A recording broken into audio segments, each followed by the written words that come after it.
Lord, palakasin mo ako sa mga oras na ito. Bigyan mo pa ako ng maraming inspirasyon para makamove on sa buhay ko.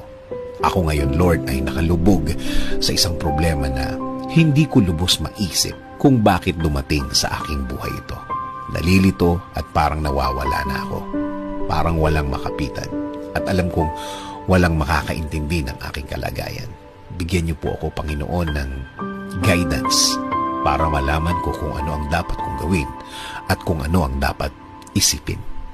Ibigay niyo po sa aking daan ang mga taong tutulong sa akin at maging tamang impluwensya sa aking buhay. Taong nakareceive na din ng inyong pagpapala at ng inyong guidance at patuloy na nabubuhay ng tama na ayon sa inyong kalooban, Panginoon. Huwag niyo pong hayaan din na grabing maapektuhan ang aking pamilya. Spare them from hurt. Patuloy niyo po silang protektahan.